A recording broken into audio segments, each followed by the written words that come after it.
Hello internet, it's me, Udo ADHD. Welcome to my channel where I talk about whatever I want. It has been a little bit because I have really bad insomnia and that has been getting in the way of doing some things that I've been wanting to do here. But this video about what I wish I knew before entering this marriage process, I really feel like I just need to put it out there. You know, I wanted to have it professionally edited. I wanted to look good and all this stuff. I wanted to not be sleepy so my eyes can be open. But you know what? I just felt like we need to put it out there. And maybe later on down the line, if people are interested, I can do it all nice and fancy. So I am getting married. I'm an Igbo woman. I'm getting married to somebody of Jamaican descent. We're getting married here in America, and we're doing it. See, this video's all over the place. This video's not edited. Like, y'all, this is gonna be a long video. So if you vibe, subscribe. As I always say, if you vibe, subscribe, because we just chilling right now. It really is Sunday. I'm gonna take a nap after this, but I just have to get this out there because this wedding planning process has been it has been a time. It has been a time. It has definitely been a thing, definitely. And it's a unique position to be in. If you are me, a few months ago, you're looking for other people who can give you advice, and there's not really much out there on the internet. So let's get into it. I want to first talk about, I'm trying to have some notes, but so there's 3 elements to this wedding that you're relating to me on. The Nigerian part, the American or Western world part, Canadian, United Kingdom, whatever part, and the Catholic part. So I'm going to first talk about the Western aspect of it, okay? We are doing this in the United States.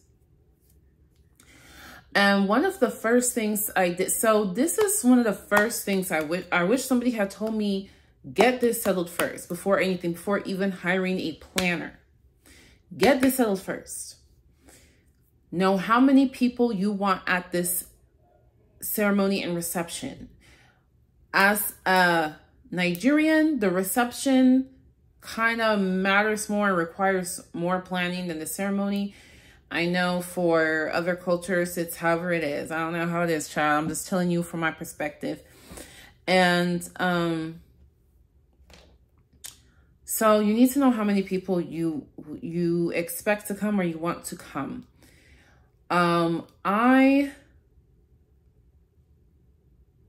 So why you need to know that is because that will determine everything.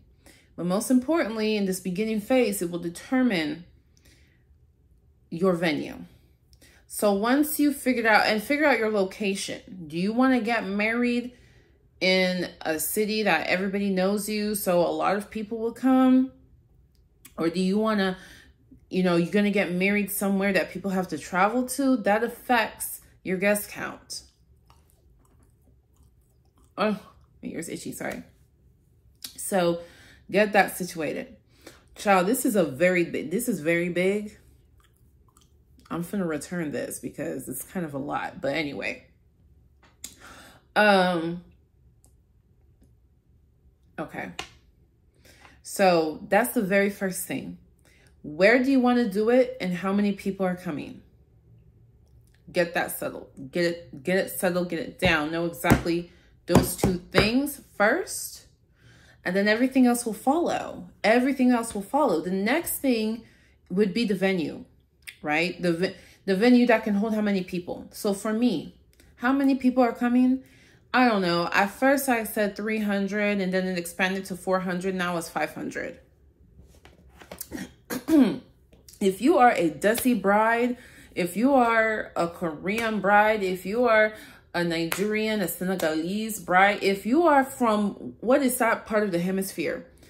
Eastern Hemisphere, if you are from the eastern parts of the world, that is normal.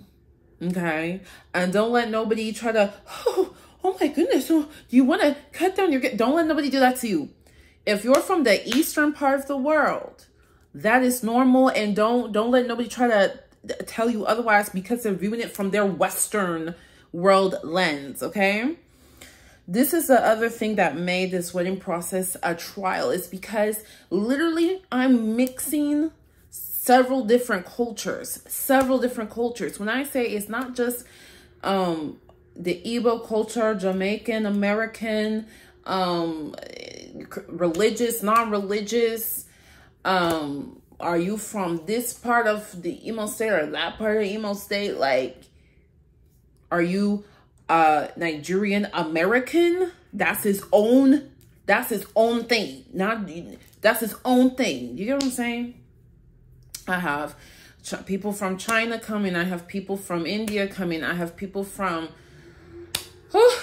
child, literally mixing all these cultures, and that adds to the stress of planning it, because you have to be aware of what do things mean to people. Something as simple as write your name on this RSVP, that means several different things to several different types of people. And I have the RSVP list to prove it.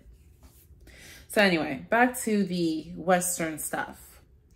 When you know how many people, when you know where you want it to be, you can then choose your venue. So now you need to figure out the date. So you need to think about, when do you want it, and start picking what venues, so that you can ask them, you know, which days you have available.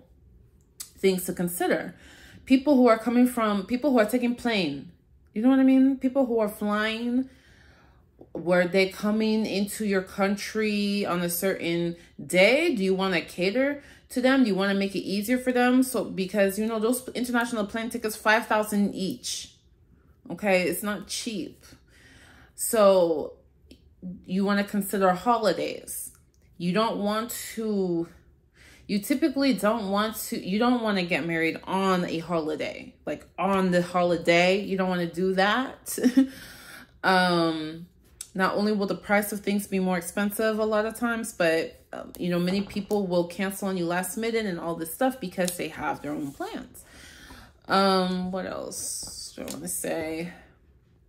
So anyway, you're going to figure out your date and the kind of venues that you're looking at. Okay, at this point, that's when I wish that I hired a planner. I didn't know, what do you ask a planner? What do you ask a planner to find out they're right for you? I will Google. Even let me Google now. What questions to ask a wedding planner? And you'll know people's little blogs will come up with all these generic questions that I'm like, I don't know. I don't care about that. Let's see. What did I pull up now? Well, are you available on my wedding date? See, yeah. So that's why the guest count and some potential dates, those are the first two things you need to pick, because literally everything else depends on that. If your wedding coordinator is available, if the venue's available, if your vendors are available, all of that stuff. I went with somebody who was doing full service. Why? I have ADHD. Managing, and already the level of planning and managing that I'm doing is like huge for somebody like me. I'm impressing my own self. Yeah, I did that. And I found somebody who I felt who, you know, was willing to learn this different culture and also was affordable within my budget. Because once you get the wedding planner, now you're going to talk about budget. The reason why I want to talk about budget after getting the wedding planner is because the wedding planner, and maybe you don't even have the wedding planner yet, but you're talking to them. You can ask them in your free consultation sessions, how much should I expect stuff to cost? You know, I'm doing XYZ venue. These are the potential venues I have. This is the number of people. These are the dates I'm looking at. You know, what are the things I should be looking for and how much should I expect them to cost? So you can now start building a budget. And you will go over that budget. If you are Nigerian American and your Nigerian family, if you are from some other culture, from the eastern part of the hemisphere or southern part of the hemisphere, whatever you thought you would spend, whatever you thought your budget is, it will be more than that, okay? I'm just letting you know it's going to be more than that, okay? Period. Because we're going to get to this in a moment, but your family is going to, they're going to have a lot of opinions of stuff, and it's going to be a lot of drama, and this stuff is going to end up costing more. It's going to be stuff that you didn't realize you needed. You didn't realize met ABC thing to whoever. So anyway, we'll talk about that in a minute. But the number one thing that I think you should ask a wedding planner before you hire them is, have you worked at these venues and how many times? Okay, here's why. Every venue is different. Every venue has different rules. It doesn't matter that in the state of whatever, legally you're allowed to have alcohol for however many hours and this and this and that. It doesn't matter. The venue sets the rules. If the venue says we only do alcohol for ABCD, that's what it's going to be. The venue controls everything, and there's a lot of things the venue is not going to tell you up front. A lot of venues have little hidden fees and little this and little that. They have little things. They have expectations of the vendors. There's even stuff, even if you read all of the contracts and stuff, there's little things that the venue may ask for or do with the vendors that you didn't realize. When I say vendors, I'm talking about like the decorator, the chefs, and you know, all that, all the people on your team to make the day, you know, awesome. So it is really helpful to work with a planner who is very familiar with how that venue works, and they're very, very familiar with even the personalities of the staff people of that venue. You get what I'm saying? It behooves you to you know, there's planners, don't get me wrong, there's planners who can plan at a venue that they've never been to before, but I'm just telling you, it is so much faster and easier if your planner has experience with that venue. So that's something I wish that I knew. What else? Like literally there's so many things. So, okay, the budget, talk about the budget. So if you are from the Southern Globe or Eastern Globe, you will be familiar with this concept that what's the American price is not necessarily your price. So for example, let's say you're looking for a caterer and you're going to look for American companies, and you see the price, but then there's somebody in your cultural community who has their catering license who can cater for you, and they have a different price that you can haggle and negotiate. You get what I'm saying? So those kind of things help. Now, I'm a little, here's the thing though. You also kind of get what you pay for in terms of, no tea, no shade. If you feel like I'm shading you, then you know, maybe update your practices, but you kind of get what you pay for in regards to maybe customer service or aesthetic or, you know, different things. You know your people best, right? Like from wherever you're from, you know best what you're dealing with and what to expect and to manage your expectations accordingly. Because if had I gone with the American company that is $30,000, I'm going to expect, you know, world-class service and all of that, which they do. But if I'm going with, you know, my community people, that is however much, manage expectations and have some safeguards in place for that, which I will talk about later. Okay, so then there's the bridal party, your groomsmen, your bridesmaids, and also the family. So the thing about weddings is there's so many and I'm talking about Western wedding, what we call the white wedding. We call it white wedding because that's when you wear your white dress, right? But there are cultures where when you're doing your cultural traditional wedding, the dress is not white. You get what I'm saying? I forgot what it is. Is it Indians that your dress is red? That's your wedding dress. And if somebody comes to your wedding in a red dress, baby, they're about to be a tussle. Okay, so everybody's culture, you know what I'm saying. So if you catch me, if you hear me refer to it as a white wedding, that's what I'm talking about. The Western wedding, the traditional Western thing, which is the white dress. And here's the thing. So we are living in a westernized world. We're living in a westernized world. And if you're living in a westernized country, you're going to do that westernized wedding. And there's westernized traditions that you are vaguely familiar with because you watch it in movies, you've had friends and family get married and this and that. Like, there are little cultural pieces that you kind of know about a little bit, but you don't fully get all the way. You don't fully know all the way, especially if this is your first time. I have never been, well, I have been a maid of honor, bridesmaid, but that was during my wedding planning process. But before my own wedding planning process, I had never been responsible in any way for planning nothing for no wedding, okay? So for many people, this is just brand new to you. You don't know what is normal or what to expect because collectively, everybody understands different aspects differently. And you're just trying to create something that everybody gets and can enjoy. But you don't know everything. So you'll be Googling, okay, what does the bridesmaids do? What does the groomsmen do? What's my in-laws supposed to do? What is my family supposed to do? Who's supposed to pay for what? All of those details you can find on Google, chat it out with the family, all of that stuff.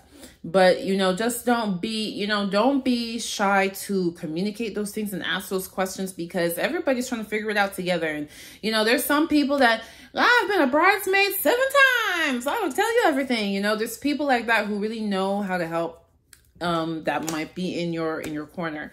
So, this time, inevitably, you will get closer to all these people because you're planning something together. You're working on something together. You will get closer. So, this is a great opportunity to strengthen those bonds, strengthen those relationships. So that's something that I wish I knew, that I wish I really got. Like, this is a great opportunity to, just deepen those relationships and enrich your life. Okay. Even though it's stressful and it's stressful. Oh, so let me talk about Bridezilla for a minute. Okay. Bridezilla, the condition in which you are like an insufferable person due to the stress of planning this wedding. It is very stressful. The thought of, I'm only doing this one time and I only have one shot. We can't do a dress rehearsal. We're only doing this one time and we have one shot.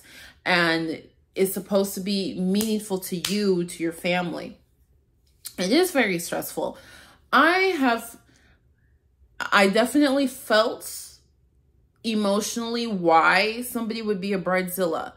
I don't think I'm a bridezilla. No, in fact, people have told me I'm not a bridezilla, but I am very on it. I try to be, because child, like, when we get to the Nigerian part, you will understand, but I cannot, what we're planning is too big and too diverse to not have our P's and Q's on point. And my goal is to have everything as organized and planned out as possible to account for the unaccountable, if you get what I'm saying.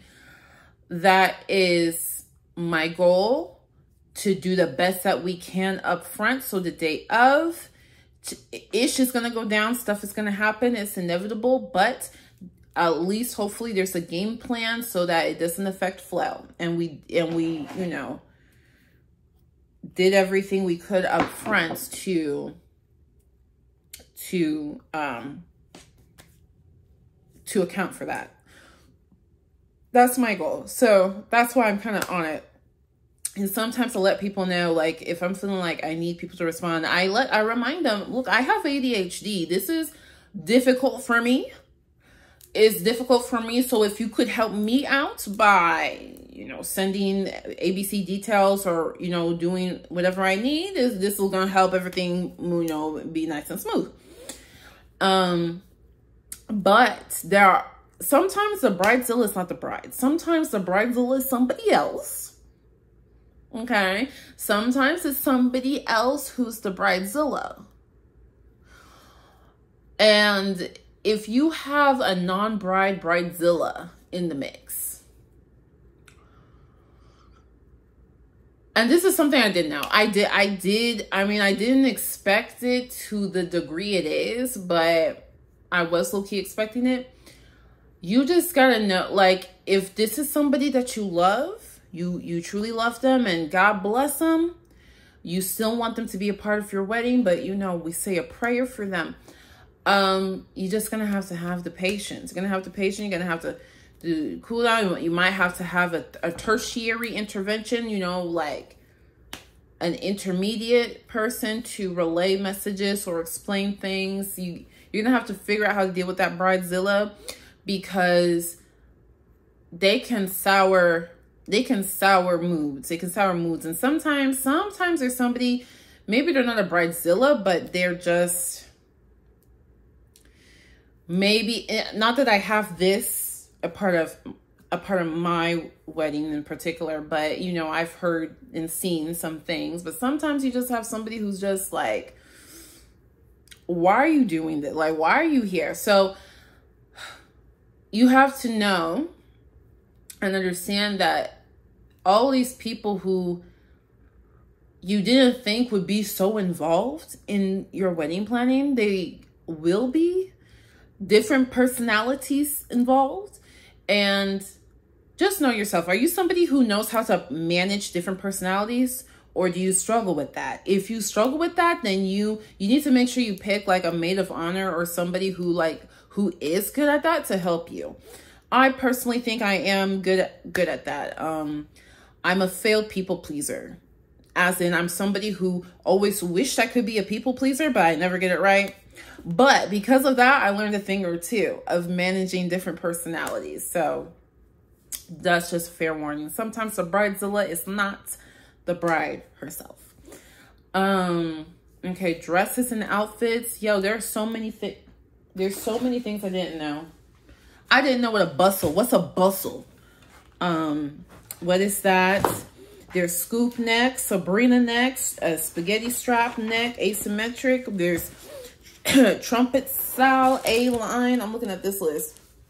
And even for the men too, the lapel, there's a notch lapel, there's a peekaboo lapel, and that, you know, depending on how that collar looks, it makes it more formal, less formal. There's all these little terminologies that I had no idea. I didn't know. I didn't know the cuff means something and the hem means something and this and that. There's a lot of things that you're not going to know.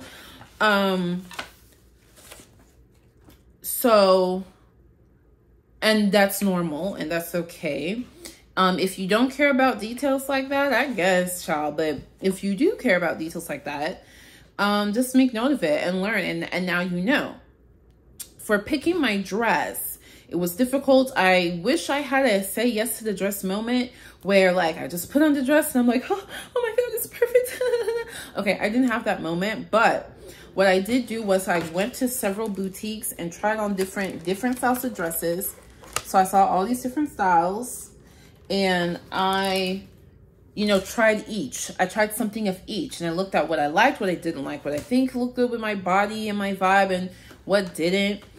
And now I'm getting a custom dress made, which who knows? I don't know what it looks like. I really don't know. I told them what I wanted. We'll see. But you start to get a feel. Like I learned that asymmetric looks great on me. An asymmetric strapless. Oof. Bomb diggity on me. Okay. I love that. I like ball gown. I like A-line. I learned that trumpet is not for me. Trumpet style, not for me. mermaid style, not for the wedding. You know, for the reception, not wedding. So you start to learn these things. You start to figure out what looks good on you, what don't. V-neck looks good on me. I did not know with these titty bitty committee, I did not ever think V-neck looks so good on me, but I like it.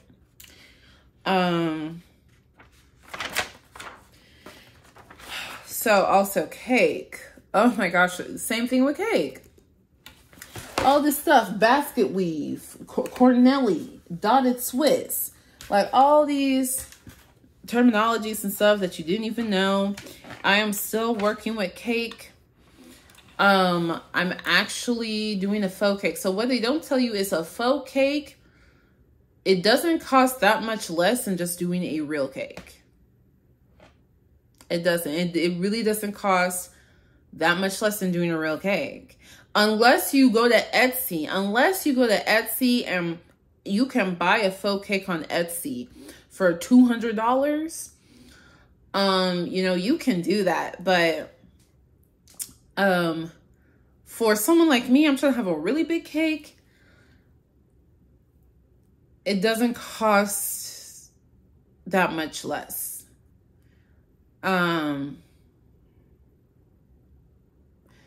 So do with that what you will. The cake prices are very interesting. You know, they range from $3 a slice. So I saw somebody want to do $9 a slice for their cake. And look, the price of the cake does not determine how good it is. I mean, I don't know. If it gets less than $3 a slice, maybe. But there's people charging $7 a slice, and I'm like, your cake is not that good. Like, I can get a better cake at Walmart for 75 cents a slice. So, like, would it like truly taste the cakes? Oh, this binder is from a company called One Fine Day. They're a wedding planning company. They're fantastic. Had I known about them last year, I would have hired them. It is an American company, but the owner has done so many cultural weddings, and she, like, you can see she's clearly competent. Like, she did her research. I was very impressed. So if you're in my area, check them out. One Fine Day. I highly recommend them. They did a boot camp where basically all these things that I'm saying, she like went over it. Like, she should do a class. Like, she really could like charge a little $10, do a little Zoom, do a Zoom class, charge $5, $10. I mean, it was so helpful. It was so freaking helpful. Let's see. Did I cover everything for the American part?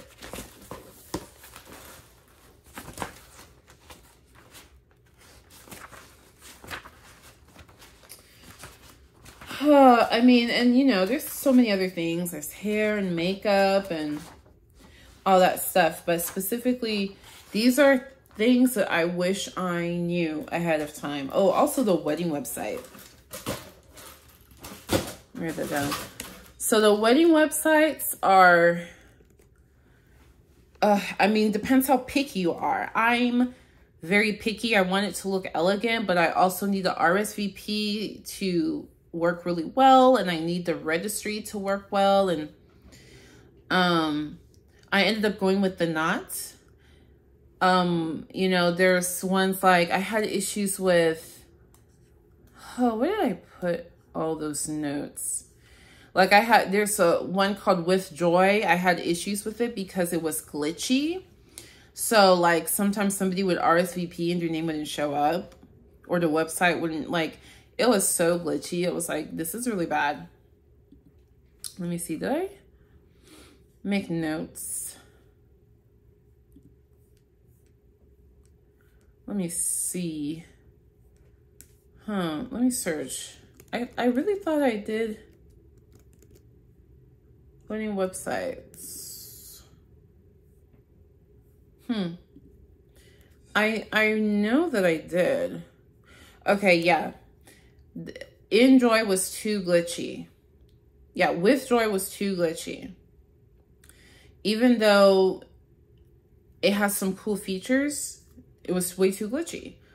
Zola, I use Zola. They have a data collector, which is what I use for my RSVP. That was great. But I didn't go with Zola because you had to be on the guest list to even RSVP. Any website that does not allow for open, like for literally anyone to RSVP, I can't do it because it's just way too many people. And a lot of these people, they're not tech savvy, or, you know, they're kind of stubborn. They don't want to figure out how to get the tech savvy. And I need it to be as flexible as possible. Minted was so hard to navigate. I could not figure out how to navigate that way. Like every time I go on that website, I'm having to try to remember, how do I get to the website and the RSVP, and I'm clicking different things. It's like, no, if it's taking me 10 minutes to figure out how to check my RSVP, never mind. And it doesn't have there's nothing special about Minted to be dealing with that. So like, no. Wedding Wire, didn't like it. It was hard. Like you would have to go one by one on each of your guests to allow them to add a +1. And that's not going to work for me because I have people who they're bringing, like certain family groups are coming in groups of 5. So that wouldn't work for me. But if I was having a smaller wedding or something like that, I don't know, maybe Wedding Wire would be good, but yeah, so that's my experience. I literally tried every free wedding website. I tried a couple of paid ones. I forgot what it's called. I think it's called Co-Happy or something like that. I tried that. That was a paid one. Beautiful website, but I just felt like it's too confusing. Sometimes these websites have too much functionality. Like you have too many options, which is confusing, and now it defeats the purpose. The Knot was right in the middle. Are there some things I would change? Yeah, like I really wish I took better notes, or I had them someplace. But with the Knots, there was a few glitches that I helped them, and this was what I was looking for. I was looking for work. So like when I told my mom, oh, I helped the Knot figure out this one glitch, my mom's like, they hired you? I was like, you know what? I should have asked the lady on the phone, hey, are they hiring? Because clearly I can provide value. The Knots. Maybe the Knots sponsor me, maybe? I don't know, but anyway, so my wedding liability insurance, that's another thing. There's so many little things. So being organized is paramount. So if being organized is difficult for you and you have the funds to hire a full service wedding planner who has done many weddings at your venue, that'll be good. She'll help you out. Shiri, I actually have not come across a male wedding planner in this whole journey so far. So also the bridesmaid dresses, I'm doing Azazi.com. Yes, there are so many cute dresses out there and stuff like that. But what I considered was, one, some of these websites that have cute dresses, sometimes the dresses don't look how it is. Two, my friend, I've had people do Shein dresses, which it actually turned out nice, but the issue for me was the color I wanted was not like easy to find. Like if you're doing like red, green, blue, if you're doing like primary colors, you can do Shein. You can find what you want on Shein. But if you have any more specific colors like dusty rose or I don't know, something like that, Shein's not gonna be your friend. So I went with Azazi because I thought some of the styles were cute, but most importantly, I wanted everyone to have a different style, but the exact same color. And the reason why I wanted different styles is because not every style is flattering on everyone. You know how much it pains me when I see, you know, those dresses that have like a little bra, like the little part that looks like a bra. And when I see bridesmaids who like, they're heavy chested, so that little bra part is just sitting on top of their chest and the rest of it is just swinging down low. Like, it just makes me feel so bad for her, because it's like, the dress doesn't look how it's supposed to look because you didn't pick a dress that's catered to her body type. So I like the idea of the girls being able to choose whatever style that they want, so it matches with their body type and they feel comfortable. What is important to me with this wedding is that, yes, it's going to be stressful planning it and all that, but the diversity of culture will make it so beautiful, will make it so fun, will make it so enlightening. It could, for some people, it could be a low-key life-changing experience, low-key like a cultural exchange. Like, it can be I want everyone to have a great time and feel comfortable. I want everyone to feel like they are comfortable in themselves and enjoy. That's what I want. We'll see. So I think that's all the American stuff that I wish I knew. That's all I can think of off the top of my head, honey. So now let's talk about the Nigerian stuff. So, first of all, I need to say that, well, okay, let me say something first that I think applies to a lot of West Africans, or just a lot of Africans in general. Not even, I know, I don't know how it is in other cultures, right? Like, but I know in a lot of African cultures, if you marry outside of your ethnic tribe, look, I got to explain this. When I say tribe or ethnic group, I'm not saying race. That's not the same thing. A Yoruba person and an Igbo person, we're the same race, but we're different ethnic groups, right? So in a lot of these places, if you marry outside of your ethnic group, period, people have an issue. Okay, if you marry outside your ethnic group, people have an issue.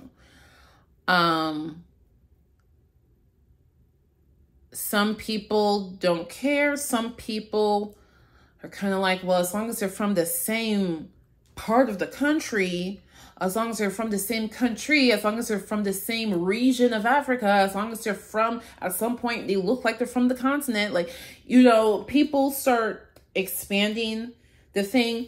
I hate it. You know, I think the whole thing is dumb. I have this one friend, he married this beautiful Filipino girl.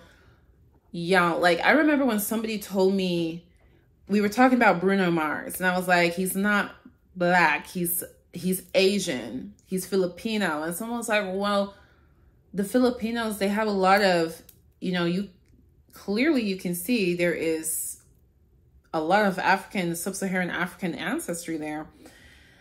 And I kind of was like, I don't know. Like, I'll wait for the archaeologists to tell me that. I don't know. But then this girl my friend married, I was like, if she wanted to pass for being from our ethnic group, she could. If she really wanted to pass, she could. She could. If she just, you know, just did her makeup just right, you could pass. Like, why am I saying this? My point is, there are people who had an issue. If they just saw her, I don't know if they would say the things they were saying, but they saw her name. She saw her name. And, you know how it was the Spanish who came and colonized the Philippines. So they have a lot of Spanish in their names and stuff. So many people were confused, and they were just talking just based off her name. And like, that gave it away. If she had an Igbo name, nobody would have said nothing, because they never would have known. They wouldn't have known if she had an Igbo name. So anyway, all of that to say is just prepare for that. Okay, prepare for that. I don't know to what degree it's like for your culture. You know, some cultures it's like, you know, oh, you're Vietnamese. Don't you dare think about marrying a Japanese. Like, I don't know, like all these different cultures, they have their own little dumb little nitpick things. And unfortunately, that's just, you know, that's just your reality, unfortunately. For me, of course, like that's why it took this long, is because so many people were against me marrying outside of the ethnic group. But what happened was, it just got to a point where it's like, obviously when we're together, obviously we're meant to be together. So you either get over it, or you're just not going to see, no grandbabies. I mean, so yeah, that's just fair warning. Okay. Fair warning. And if you are the outsider that's looking to marry into a different cultural group, that's something you need to talk to your partner about. Like, you need to ask them about that. How does your family feel about this? Because you're marrying into each other's family. You're not just marrying each other. It's two families joining together. So you need to understand as much as you possibly can, because y'all going to go through this together. Right? So that's my first thing to say when I'm talking about this Nigerian thing. So, and you know what? I don't know what it's like if you bring someone of the, like, had I brought somebody who was Igbo, I'm sure there would still be BS. I'm sure there still might be something, but I don't know. I haven't personally experienced it, but just know that, and I think this goes for everywhere around the world. Some people, they just want to nitpick, and it's kind of like they just want to see how far can they push, how much can they nitpick. I don't know if it's like a test, you know, to test, you know, how down are y'all really? Like, are y'all really down? Or are y'all just down for when it's easy? Are y'all down for when it's hard? Are y'all down for when it's annoying? You know, I don't know. I don't know why some people do that, but I really do think there's some people that they literally are trying to give you grief just to test it, I guess, just to try it. So keep that, and that's something that you might experience. Okay, so let's say you've gotten to the point where it's like everyone's accepting, it's time to actually get married. Don't propose. You need to, so just like how with the Western stuff, you don't really know everything. You kind of have to Google what's normal, what's not. The same thing with the traditional stuff. People, and it's hard when you're a Nigerian-American. It's hard because you haven't, it's been a long time that you grew up in Nigeria, or you may have not grown up in Nigeria whatsoever, but you still identify with that culture because there's so many other aspects of the culture that make you. So the thing is, you grew up seeing American stuff or Westernized stuff. The Nigerians, they grew up seeing the Nigerian stuff. So all those little things of, oh yeah, aren't we supposed to do da-da-da-da-da? You don't have that. You don't have a frame of reference for that. Like, for example, for a Western wedding. Oh, isn't there supposed to be something blue, something old, something new? What is that? Isn't there something like that? I'm able to think of that.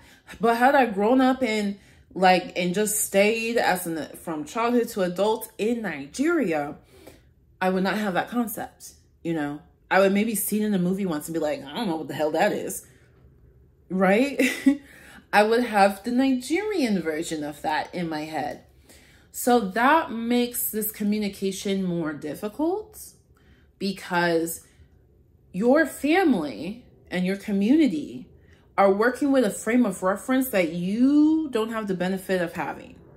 You're literally going based off what they say and what you're managing to glean from the Google, which is not enough, hence I'm making this video. So it's going to be difficult, okay, period. Just accept it. It's going to be difficult. There's going to be a lot of things that you thought, you thought you was going to ABC. That's not happening. There's a lot of things that's going to be like that. Or you thought you didn't need XYZ, but you need it. You didn't even know EDFG exists, but it do. And y'all, somebody's uncle is bringing it, okay? There's going to be a lot of stuff like that. My advice, write it down. Talk to people, literally talk to people every day. Call aunties, uncles, your parents. Talk to somebody every day about stuff. And as details emerge, ask people about those details and write it down. I have a whole Notion notebook of all this stuff. So also keep in mind, I'm Igbo and I'm from a particular village. So if you are, if you're from the motherland and you're from your ethnic tribe, you know what I mean when I say things are different from village to village. So even two people can be Igbo, but this person's village, they don't emphasize bride price. In this person's village, you better pay a long list of bride price. So things differ from village to village, right? But we're still Igbo. And then I also want to note, things super differ from ethnic group to ethnic group. So if you're a Yoruba listening to me, let me tell you right now, right off the bat, we don't do anything the same. I don't know if there's anything that we do the same when it comes to a marriage. Like the stuff that Yorubas do for their marriage rights is so different than what Igbo people do. So I'm just saying, just because, so I know I'm saying Nigerian-American, I title it Nigerian, but I want to specify Igbo. I'm Igbo. So some of the things I'm saying may not relate to you if you're Yoruba, Edo, Hausa, whatever. So always keep that in mind. And I'm saying that because there's some Nigerian Americans who didn't know that, right? You just knew I'm from Nigeria. I was born there. My family's from there. My parents from there, whatever. My grandparents are from there. But you didn't know that you can't generalize all of us. There's certain things that are generalized and there's certain things that are not. So, that's, dig into your culture and into your family and your community to figure that stuff out. All right. So in the Igbo tradition, we have the Yukwaka, which is the door knocking. That's when you come saying that you intend to marry, I'm here to marry your daughter. I'd like to marry your daughter. There's bride price.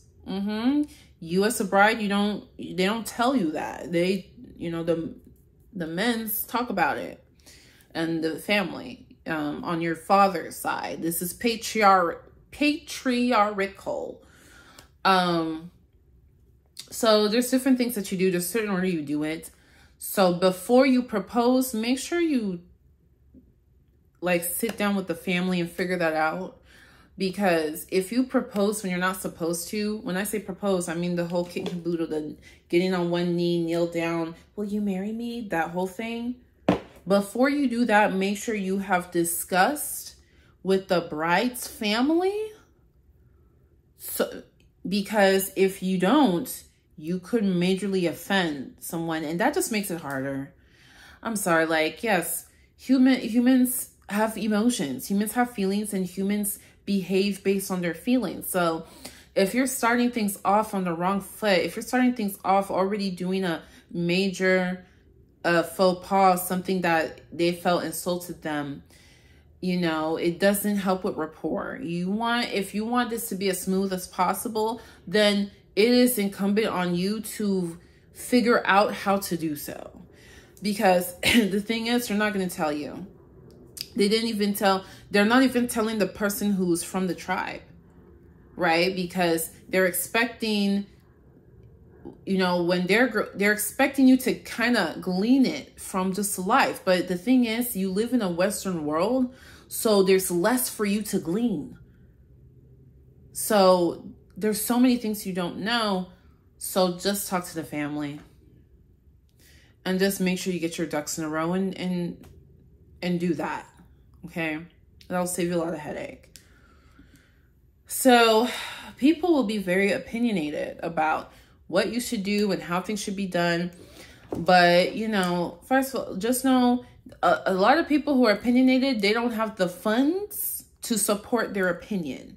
Okay, somebody might say that you need to do a large floral bouquet. They didn't like the bouquet that you chose. They don't like the bouquets that you're picking from, and you need to do something really large and elaborate. Okay, then where's the funds? Give me money, Steven. Cash at me right now. Where are the funds? And they don't have the funds. So there's certain things that, so just know that. It's going to be a lot of people. They have a lot of opinions. And ultimately, everything is up to you. Just always remember that. Ultimately, it's up to you. And you have to kind of learn, like, what are they taking, like, ridiculously so seriously that you did not expect to be serious? And what's something that someone's just opinionated, but it, at the end of the day, doesn't matter and they're not paying for it? Differentiating that will behoove you.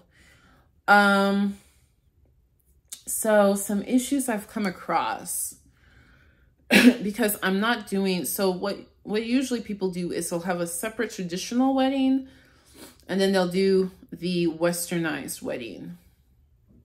When you get married in Igbo, when you do the Igba Nkwu,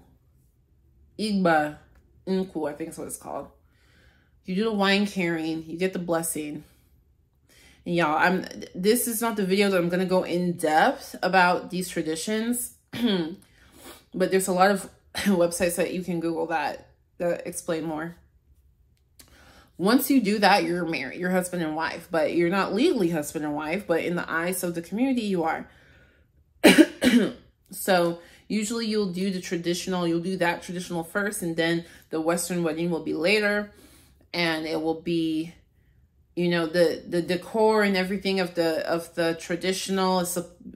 It's more foresty, jungle, vibrant, greenery. You know, it's supposed to give this feeling like you're back home in the bush or something. I don't know, child. Like, I hope I didn't just offend somebody like that, but it's a really beautiful, like, tropical look or natural look. It is really cool. And then the Western one, it looks like what Westerners will say is elegant. It will be white and pristine and dainty and all that. That costs a lot of money, and this economy can't do it. Can't do it. Like, already things will cost way more than what you thought. So to do that times two, I don't know how y'all do it. Well, what I do know, some people, they go back to the motherland and do their traditional, which, I'm sorry, that also costs money. The plane ticket alone. The plane ticket alone. The plane ticket alone. But that's what some people do. I am trying to do both, which is why it's causing me stress. It's causing me stress because the thing is, with our people, they're late. No matter what, they're late. And things are not so detailedly organized. I am trying to make things as detailed as possible and predict certain behaviors and things. I know I won't be able to catch everything, but when you have a separate traditional wedding, it takes the pressure off with the Western wedding. With the traditional wedding, they can literally do it how they want to. Like, sometimes I think people, they don't write things down. They just remember tradition off the top of their head. They're like, oh yeah, we need to do this. We need to do, oh, so-and-so is here. So that means we have to do, you know, like, if you do a separate traditional, it gives them all the time they need. Look, oh, the invite said we start at 6 and we're starting at 8:45. Okay. Like, it's cool. Like, everybody who comes to the traditional, they know what's up. But, and then that gives you more security for during the Western wedding. That will go smoothly. And those little traditions, they don't need to be done because they were already done. I am doing both at the same time. So this is going to be a very interesting juggling act. I absolutely will report on how everything went when I'm done, because I've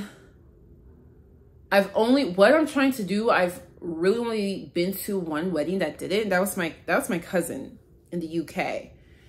And she actually married a Sri Lankan. Oh my gosh, they're beautiful. Bruh, what was it? Pull up into Sri Lanka. They are beautiful. The kids are beautiful. Their culture is beautiful. Just everything. I'm just like, this is so beautiful. But back then, you know, I'm a neurodivergent person. It just feels like life was such a blur. So like, I wasn't super paying attention to the details or what's going on or what are we doing.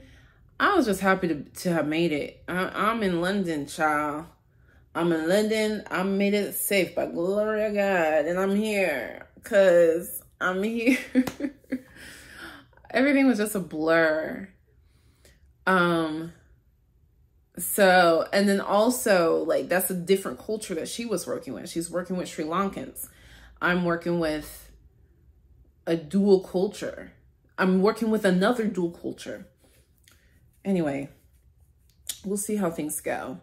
So let me see. So some tips.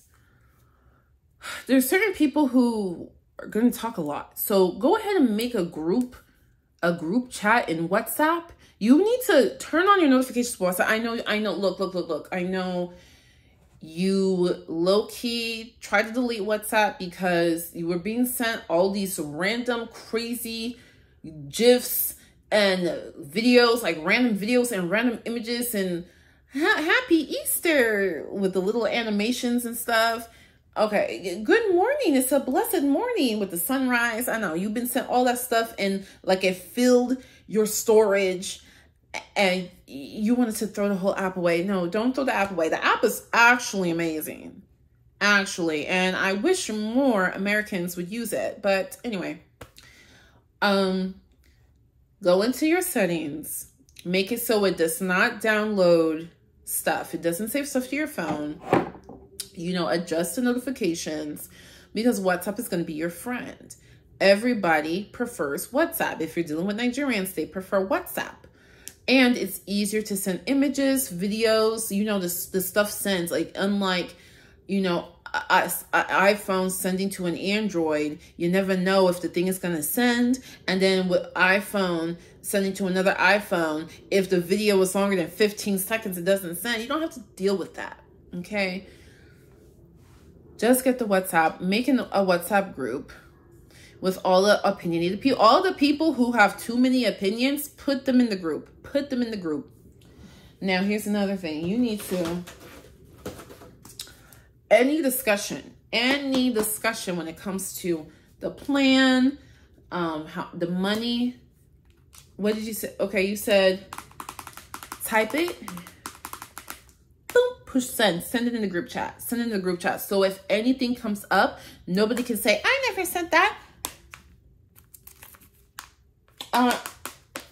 Actually, 38 days ago, you confirmed this, right? Okay, I already had to do this. Is just the nature of the game. Okay, I already had to do it because somebody was going to make a dress for me in Nigeria. She wanted to add another $800. Scroll. She said, oh, I'm sorry, it's another $800. Scroll up, screenshot that conversation, screenshot, oh, this costs X, correct? Yes, ma'am. Screenshot, post. Did you not say this? Did you not say this 14 days ago? And you said, yes, ma'am. You confirmed? Affirmative. So what are we doing now? Yes, you're going to have to do it. I'm sorry. It's just, that's just the way it is. You're going to have to do it. And the thing is, if you do that screenshot, instead of arguing back and forth, just screenshot. You don't even have to say nothing else. I promise you. Screenshot, send. Don't say nothing. Do not say anything else. Problem solved. Problem solved. Problem solved. I'm telling you, get WhatsApp in every conversation. Post it. Post it. That has saved me so much headache already. It's unfortunate, but already. Okay. Let's see, what do we talk about? So when it comes to Ashebi,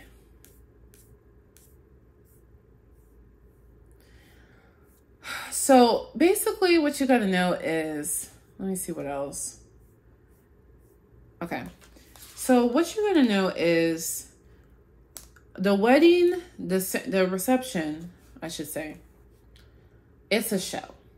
It's a show. And you're literally putting on an event. Like, this is not like chilling with your friends.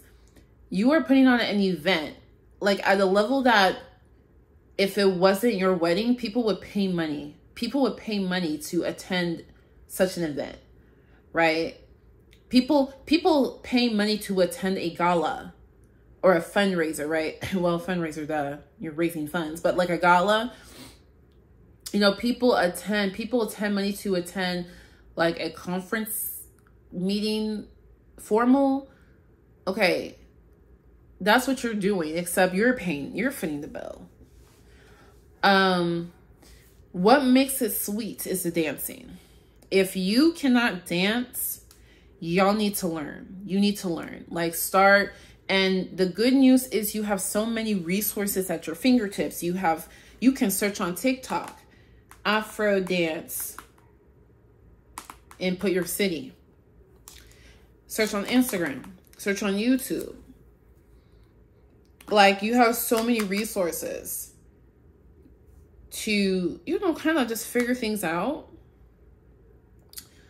The dancing is a big thing, and you need to tell. So if you have Americans who are doing Nigerian aspects, child, one of our friends, so most of the groomsmen are white American. Yeah, well, one is Igbo, one is Black American, one is Samoan, and the rest are just white American. And all of them are doing Ashebi. So one of the white guys goes to the tailor to get his measurements, and the tailor's like, "Are you at the right place?" I just thought that was so funny. But anyway, my point is, you need to remember that if you get people from different cultures involved in your cultural stuff, you need to prepare them. The amount of dancing that we do is abnormal to the Westerners. It is an abnormal amount of dancing. It is not normal. Some of them feel like they will be unable to cope and manage. Okay. You need to let them know. Just send them a video of somebody else's wedding or something, just so they can have a little bit of a heads up. You know, as many little heads up that you can give them. I also told them, you know, be patient when it comes to the planning of this. We're dealing with international vendors, and if things get lost in translation, you know, is to be expected because of what we're doing. Just any little heads up you can give, and that just makes it so much easier for them. It puts them at ease and makes them feel like more excited for the process and all of that. So pictures. Apparently my pictures aren't good enough. Like, literally before I made this video, an auntie called me and she was like, "Your hair is not glam enough." Like, on my wedding website, your makeup is not glam. Your hair is not glam.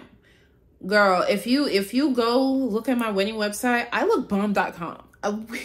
We are very attractive, okay, in those photographs. Okay, like, But it's not enough. The Nigerian, so this is another thing I learned. The taste, the aesthetic of Nigerians. You can never be basic. Nothing the basic. You get what I'm saying? It is ultimate glam. Like, you need to be a glam mommy, glamzilla. You need to not just be a fresh-faced body. You must be glam to the max. Let me tell you, I'm finna be in the pet. I was gonna buy, whatever. I don't know why I keep touching this like it's on. Like, this does not work. I think I'm trying to sell this for parts. I don't remember. But I was trying to buy a wedding dress. It was $1,000 and it looked cute. I was gonna buy this dress and everyone's like, you cannot buy that dress. I was like, what's wrong with it? It's simple. This is so simple. Like, are you getting married in a barn? This is so simple. Mind you, this was what? Milan satin, ruffled bustier, a ball gown with a dash of glitter. Too simple. So they showed me the kind of wedding dress that I should have and said, you know, okay, go look up Portia Williams. Hold on, let me look at her. Go look up Portia Williams. You know what? Maybe I should start making videos with this. Like, if I can figure out how to turn this on, literally I can just show you what we got a new big brain here. The big hair fits a big brain. Imagine this thing was working so I could just type Portia Williams and just show you exactly what I'm talking about. Game change. The game change for my videos, y'all. Make sure you subscribe. Like and subscribe, ho. Because this YouTube channel finna get to another level. Portia, show me your wedding fits. Portia Williams outfits. Wedding. See, this is the thing. There's multiple outfit changes. In a traditional Nigerian wedding, you will have at least, as the bride, you will have at least 4 outfit changes. Four. Well, if you're doing it all in one day like she did, you're doing at least 5 outfit changes. Because to account for the Western stuff. And then she had an after party. So that's 6 outfit changes, right? How many outfit changes did she have? Portia Williams, y'all stop playing with me. You know exactly the outfits I'm looking for. Wedding. Okay, yep. Google Portia Williams. That's what they said I need to have. So Google David's bridal, wedding gown. I was gonna get something cute like that, like ball gown. Then look at Portia Williams. They say, if I'm not glistening from the moon, am I even getting married? If we cannot see you from 200 miles, is there a ceremony taking place? I'm so serious. And the makeup too. Okay, literally everything Portia Williams, the shoes, the bag, everything. Everything. When I said glam, like, yo. Okay, so needless to say, the normal wedding makeup of like trying to look like you don't have makeup on at all. No. Which works out because I don't like that either. I feel like this is my wedding day. I'm a celebrity. I'm not doing a no makeup look. And I'm not going to pay whomever $200 to do a no makeup look on the day that the spotlight is on me. I am going to be shining. You better put that Fenty highlighter so that my cheekbones will reach the gods. We're spending a whole lot of money. This is another thing I don't understand. I don't understand why people are not posting more photos of their wedding. Everybody in the world is going to see this wedding. We are spending. There's another thing to talk about, the spending. So if you are Nigerian American, you want to get married and you don't like the idea of spending on your wedding, then you need to do a destination wedding. You need to let your elders put together for you a traditional wedding, and you and your hubby, you do, or future hubby, you do an elopement or destination wedding afterwards. Because this is what I'm saying. This is what I'm saying. Whatever you thought you would spend, right? Like, I thought I will spend $1,000 on the wedding dress. And I'm like, thankfully, I'm not paying for it. Otherwise, I don't know what we would do. Oh my gosh. I wish this thing was working. Let me charge it. Maybe it'll work. Because there's so many things I want to show you. There's so many. I just want to show you. But anyway. Did I cover everything? So there's the Catholic stuff. So you have an idea of the Nigerian stuff. And no, I didn't go into detail about Ikoaka means door knocking in the Igbo language. Typically done. I'm not doing all that. I'm not the Webster's dictionary, whatever. You know, Google it, because we're already an hour into this video. I promise you 30 human beings will see this video and it will help them. Somebody, like, there was this one troll the other day who was trying to say, nobody's checking for your YouTube channel. I'm not trying to be, like, as if that means anything. That's like saying, you know, nobody's checking for your front door. Like, this is just me expressing things. This is like my diary. And the things that I'm sharing are things that I need to release. I need to let it out. But also, it could help somebody else. So, you know, of the 30 people who watch this, it might help somebody. Okay. So my biggest thing about, so let me tell you what I'm currently concerned about when it comes to the Nigerian stuff, and then we'll move on to the Catholic stuff. Oh, also I'm getting alterations on the dress, and I'm going to do my hair and makeup for a photo shoot so they can use it for souvenirs. Yeah, wedding favors.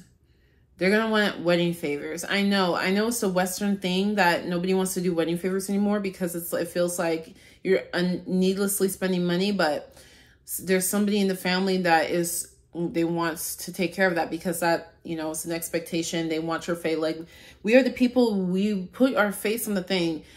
You go home with mugs and it has the couple's face on the thing. I saw in my mom's house, there's this mug that I've been using for years. I've just been using it for years. Didn't really pay attention to who it is. And then one day I was just really looking, and I was like, oh my gosh, that's my auntie. Oh, that's so-and-so. Oh. We've had this mug for 10 years. And I'm like, okay, no, I don't want to do that. Like, just the thought that for 10 years, I've been seeing the love, your love in your face, and I remember you and I think of you, and I remember your names now. So when I see you, I can call you by your name. There's so many people, and I really struggled all of my life. Really struggled with remembering everybody's name and remembering who's who and remembering who's related to who. It really was a lot. So now I want to have mugs with their face on it or something. You know what I mean? I think because I did not realize that the pictures had to be glamorous, okay? So nobody likes the pictures that we have. And I don't know when we're going to take new pictures. So we're going to do see, this is why I need to look up. We're going to do a logo. I wish I could show you the logo. Oh, maybe you can see it in the reflection. Still charging. Anyway, we're going to do a logo because, you know, we buy from AliExpress, Alibaba.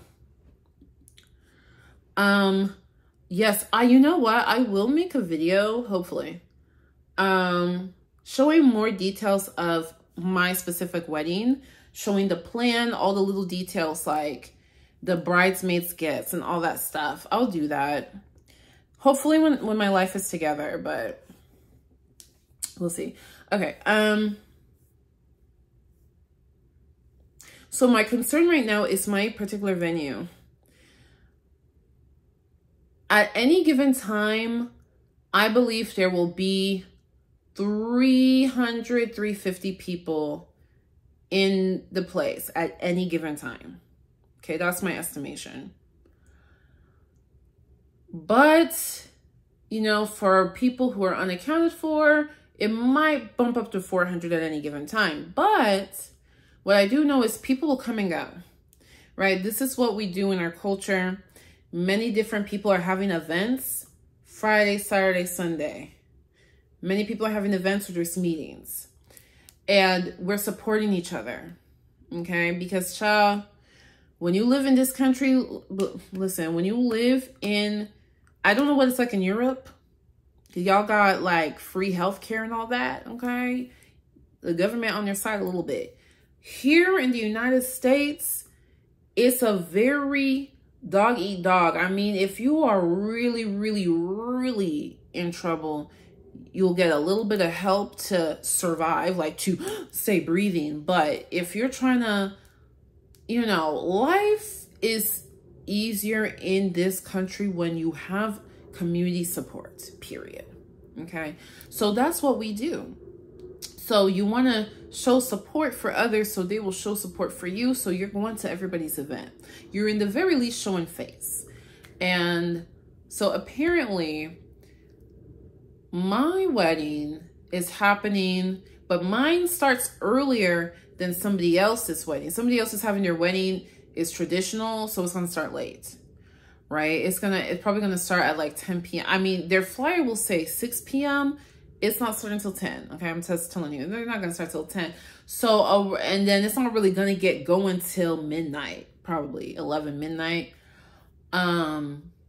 So a lot of people are going to attend mine, leave early so they can start driving to the other one that starts late.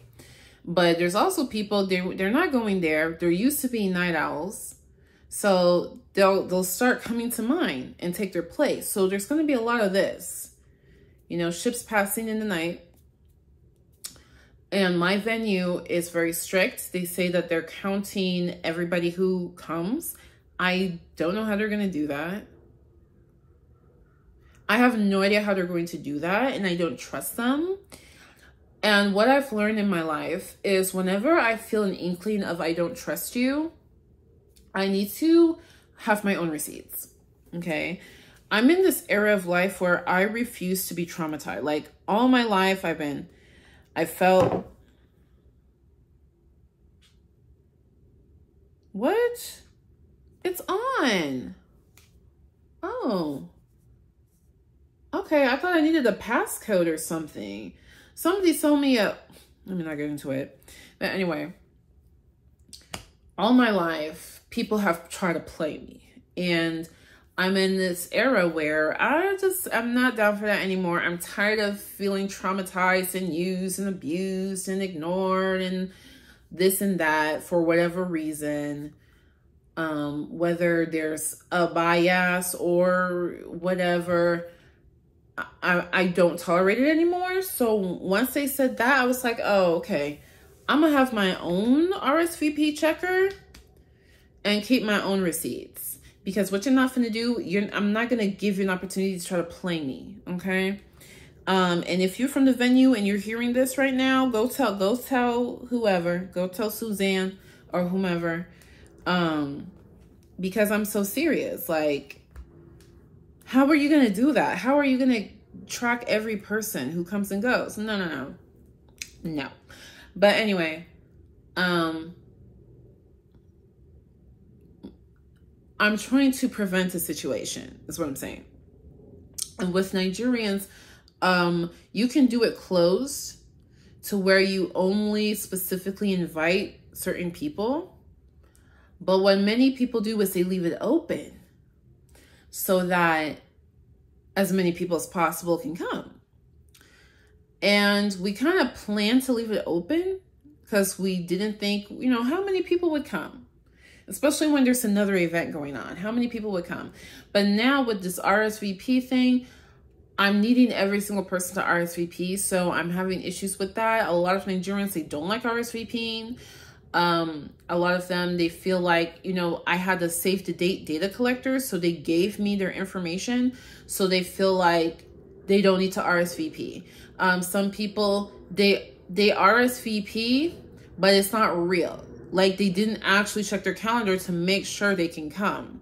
They're just filling out the form for, you know, I don't know. I don't fully understand that. You know, there's just a lot of things with the RSVP. There's people, they bring somebody, like they said, they have a +1. They're actually bringing somebody else.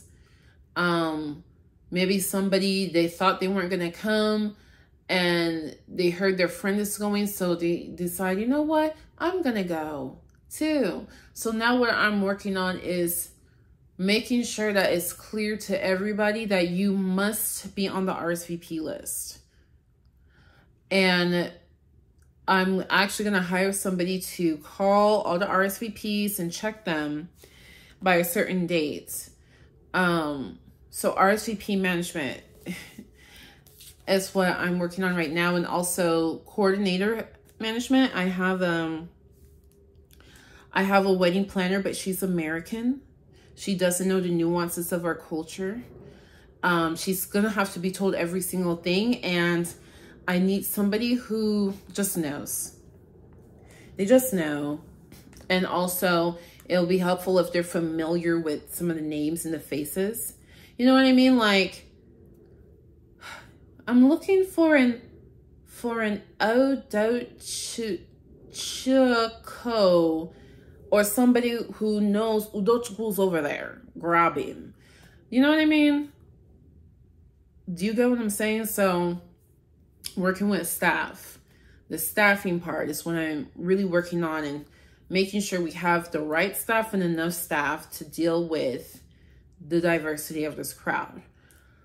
So there's a couple of things I'm working on with the Nigerian stuff, right? Like the glam team, the pictures, the staff, the RSVP.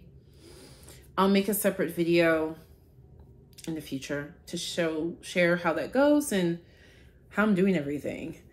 So lastly, an hour and a half into this video, let's talk about the Catholic stuff.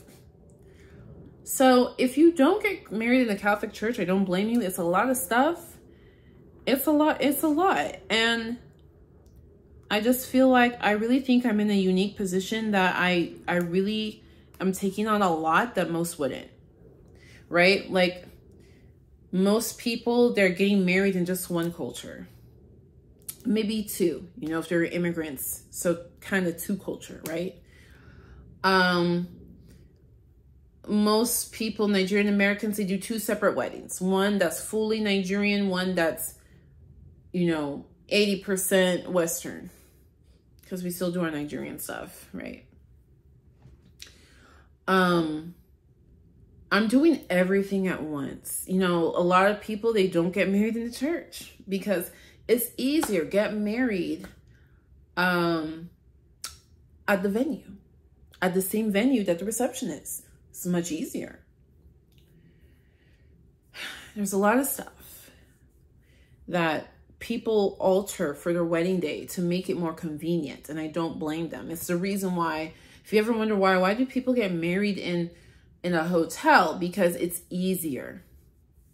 You know, a lot of that staff issue I was talking about, you don't have to worry at a hotel. It's just easier. I didn't choose the things of my wedding because of ease. I chose them because it's a once in a lifetime celebration. And I want to celebrate all of these aspects of me along with my partner. So I was raised Catholic, and I don't know how other Catholics are doing it, where they're doing their ceremony at the venue but then you go back later and go petition the church, or I don't know what they're doing.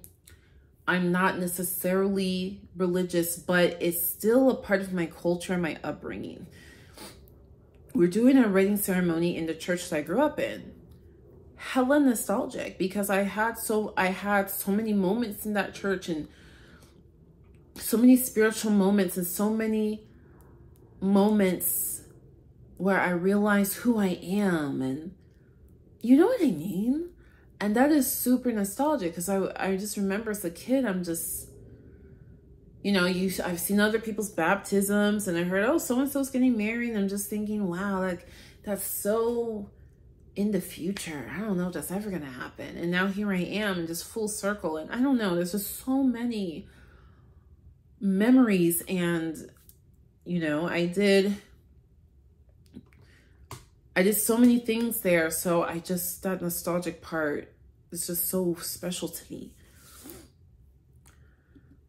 So, you know, I was raised Catholic, and I just thought, you know, in the future, if anything, you know, if any family members want me to do something or ask or something with the kids, and I don't want to deal with all that mess. Like, oh, well, you're actually not married in the church, so that's not valid. And I don't want to deal with that in the future. It may never happen. And, you know, I think most people, they won't care. They don't care. You know, they just think, oh, it's never going to happen. And if it does, I'll just deal with it then. But I'm just the kind of person, I don't like that. Like, I'm the kind of person I don't like, I'll deal with it then if it happens. I want to just, if I can nip it in the bud now, let me nip it in the bud now. You know, like, if we can handle this right now, I think that's just how I am. I don't know if it's an ADHD thing or what, but like, if something is kind of nagging me in the back of my head, I need to handle it, or I won't know peace. You know? Get to know peace, get to know peace, yeah. I don't know what that song is, but I love that sound, how that sounds. Anyway, so we're getting married in the Catholic Church, because worst case scenario, it didn't matter anyway, but best case scenario, we have all our ducks in a row, so nobody can tell us nothing. My partner wanted to do it the right way. I was like, what's the right way, babe? Whatever is culturally correct. Like, let's do it the correct way. I'm like, all right, let's do this. So it was way more than what we thought. But the more I'm looking at it, the more I'm chewing on it, the more I'm like, it's not that bad. It just requires extra things that everybody else doesn't have to do. So let me, oh my gosh, I just X'd out of it. I did not mean to X out of it. Let me pull up the list. So the first issue was the diocese. Every Catholic diocese, they have different rules. Some are more strict than others. So we were going to go with the Fort Worth diocese. And because we were going with one diocese, but the church we were getting married in is in a different diocese, they wanted us to do all the class sessions in one diocese, and then also again do the classes again in the other diocese. So basically do everything times 2. We're like, absolutely not. So we had to handle that. So that's one thing to consider. How was the diocese? You know, like, oh, who's messaging me?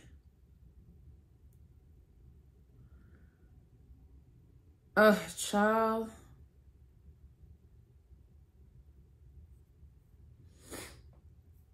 Okay, you're gonna have to wait on that. Ooh, they're gonna chop your money, bro. That's another tip. Make a separate wedding email. An email that is just for wedding stuff. Already, this email has, let me see. All mail.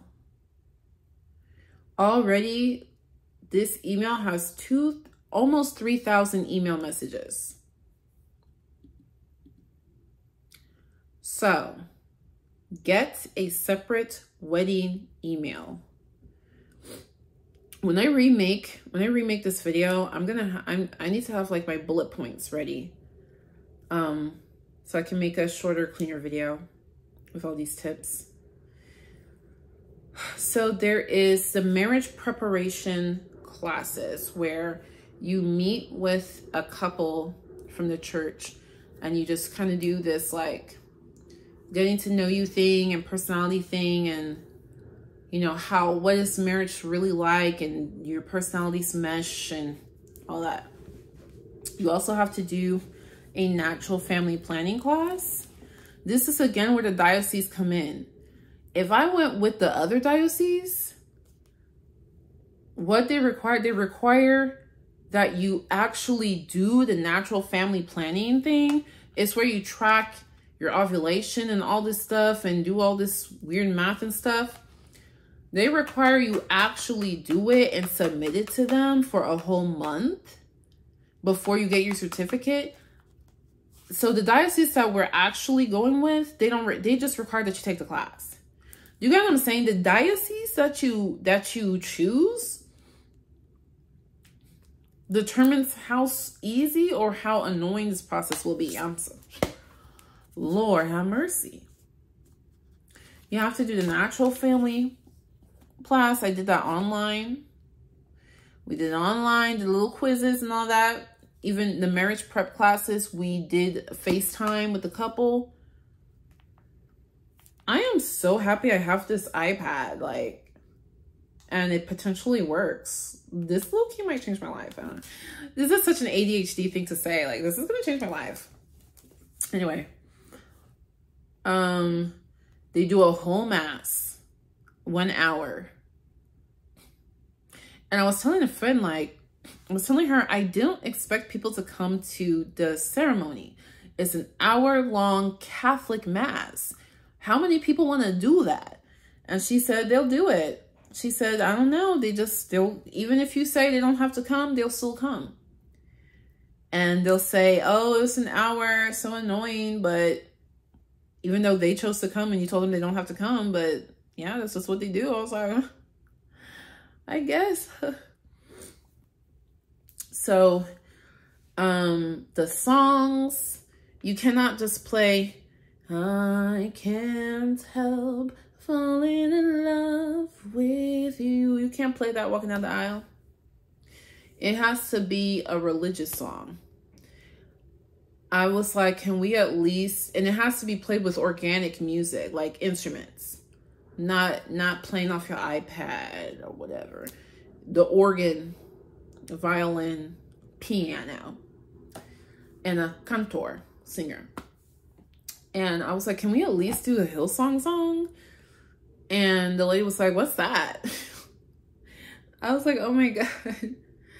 Hillsong, like the biggest mega church conglomerate in the world. Anyway, y'all know that song. The Spirit lead me where my faith is without, like whatever that song is. I was like, can we at least do that one? Because that's literally the only Christian song that I know that I think is really pretty. And can we do that? Is that holy enough? She said, if you can find the arrangements, the organ arrangement, then maybe. I was like, okay, we'll figure it out with the music coordinator. There's details of how you can decorate the church. The decoration cannot detract from the altar, right? So like, the churches, they have the big crucifix and it's an altar. It's a very holy space. Your decoration cannot remove focus from that.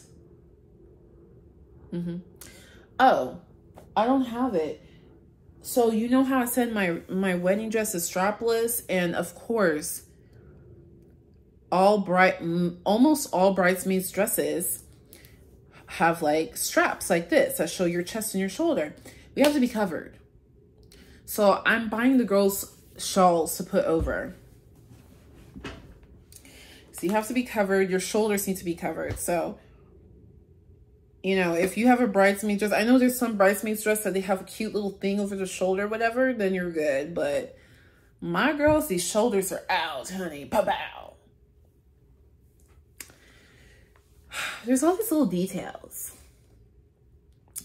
And it's an extra money. It's about $1,000 to do it at the Catholic Church. So, yeah, I think that's the main thing. You have to meet with the priest a couple of times. I have to make programs because most people coming are not Catholic. Even from my community, many of the people are not Catholic. There's some other type of Christian. So it would be nice to make programs for them so they understand what's going on and they understand why are they standing up, standing down, standing up, standing down. What is this prayer that they're all saying and they all know the words to? So I will do that. I'll make programs. Lord, this is a lot of stuff. So after an hour and a half, do you see why I'm not posting on YouTube? Do you see why this place is still a mess? Like, we just moved in here, it's still a mess. I'm literally trying to get my life in order. Let me tell you let me do a little life update. So I hope that gave you some nice details. You know, please leave questions because I will remake this video a little bit more professionally. Now this wig is growing on me. And, you know, I want to make sure I cover all the bases that people need to know. So let me tell you something. 2 years ago, you can even see in my videos. You'll see in my videos how I was so like dealing with my ADHD and my depression and all that.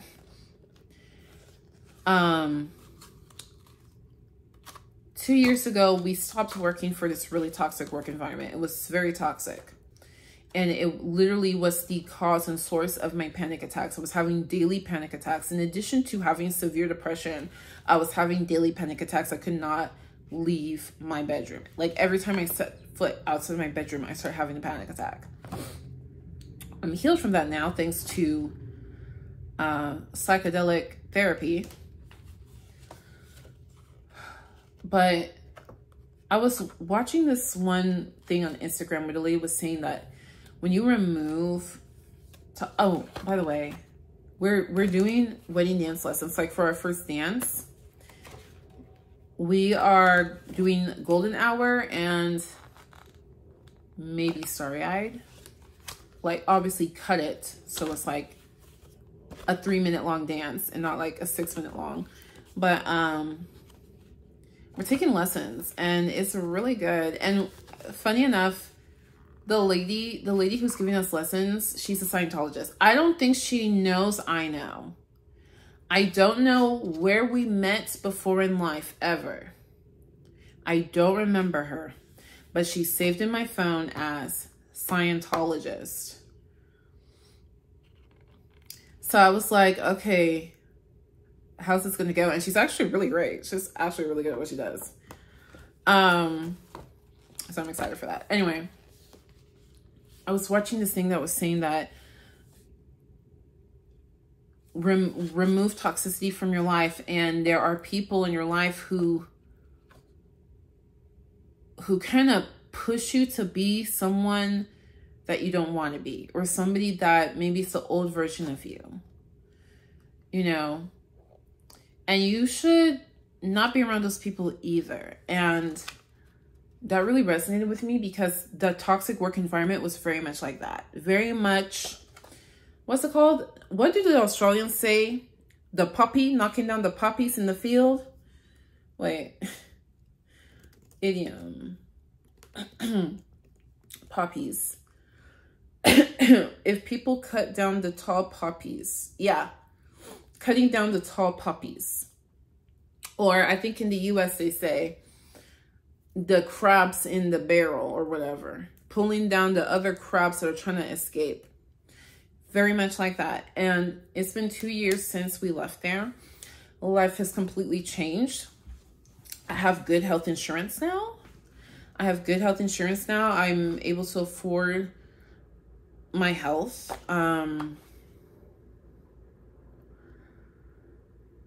Just everything. Just everything has changed. Everything has changed. And I'm trying to now fix things up to match the change. And it's been difficult because this wedding planning has been taking so much of my money and my time that I haven't been able to set up the rest of my life. And I can't wait for this to be over so we can do it, have a great time, and it's done. But I'm also cherishing every moment, cherishing every stress. I'm thankful that I even have the opportunity to feel the stress. Yeah, I just think we have come such a long way in every area of life. So that's why it's so important to me. That's why I'm planning it so heavily and so thoroughly and just working my butt off because we freaking deserve it. You know, my friend, so I'm planning a bachelorette. I'm doing 2 bachelorettes. We're going to Miami and we're doing 1 local as well. And, oh, another thing I forgot to say. Let me take notes so when I redo this. So the other thing about Nigerian wedding, or the Nigerian part, is you need to plan it so that people can spray money. They spray money, and you want the maximum amount of time and opportunities for people to spray money.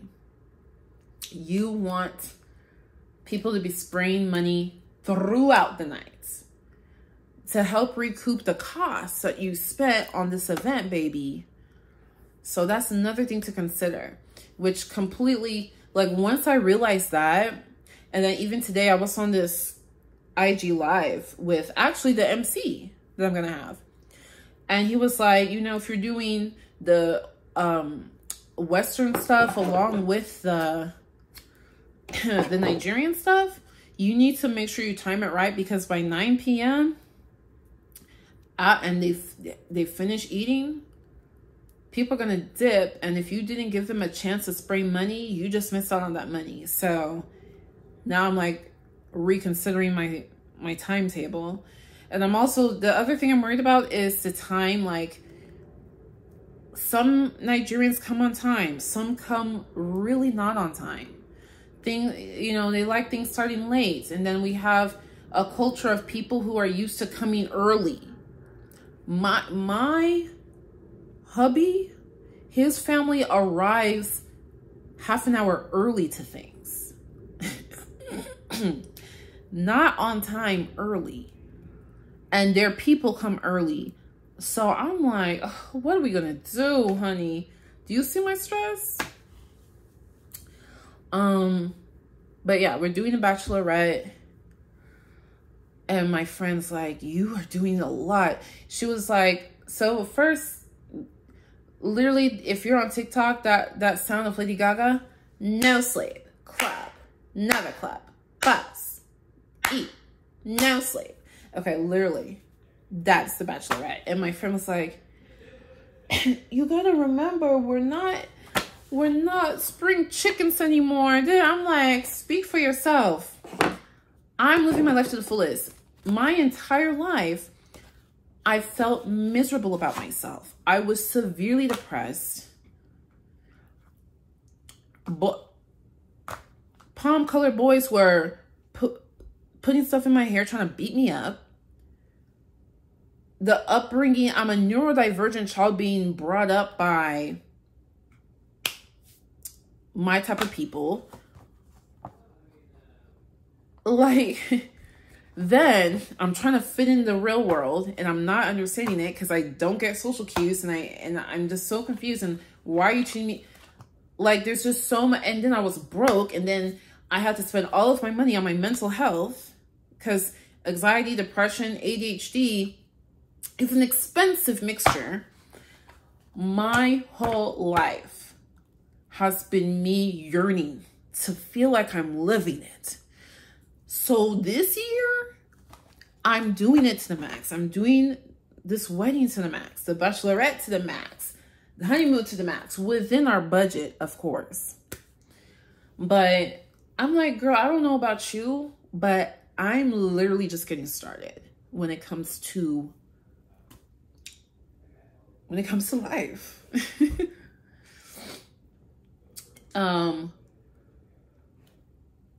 So yeah, my friend might think I'm being extra, but I'm like, if you can't hang, you don't gotta. I gotta have fun all by myself.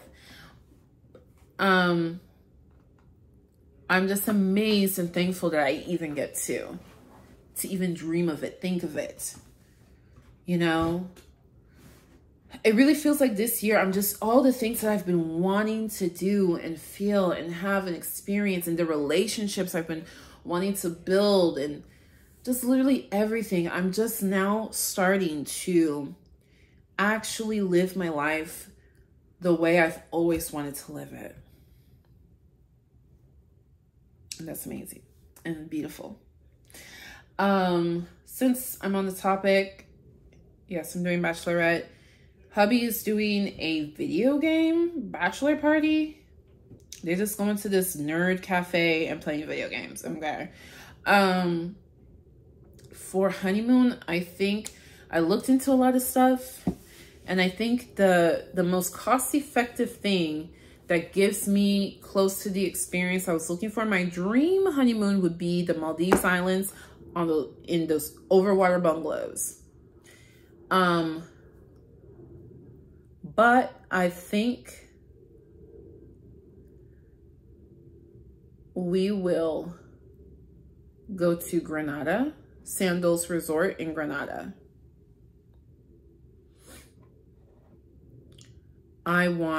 We don't want a party. We want a butler service. We want to just stay in our hotel room with our own beautiful pool or hot tub with a gorgeous view. Like a big ass window with a gorgeous view and food that comes delivered into the room. If we can just have that for a few days, that's all we want. Private waters, amazing view from the bed, and good food. And not having to leave our room to do none of that. We don't want to leave our room for the view. We don't want to leave our room for the water. We don't want to leave our room for the food, for the drinks. That's all we want.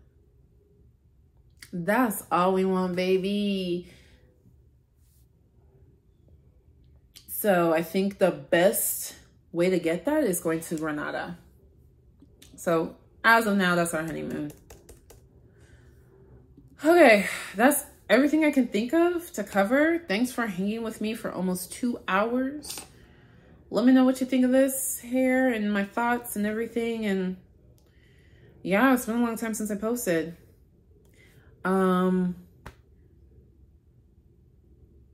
Yeah, if you made it all the way to the end of this video, you a G.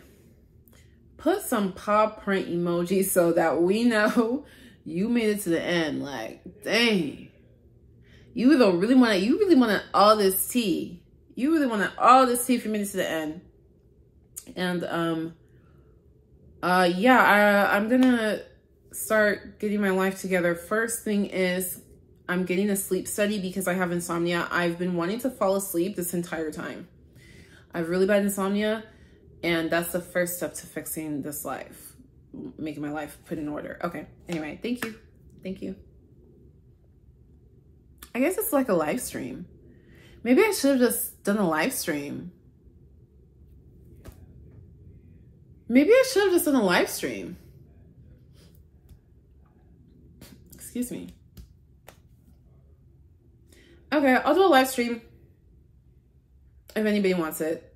I'll eventually do a live stream. Okay. Much love, much luck. Peace out.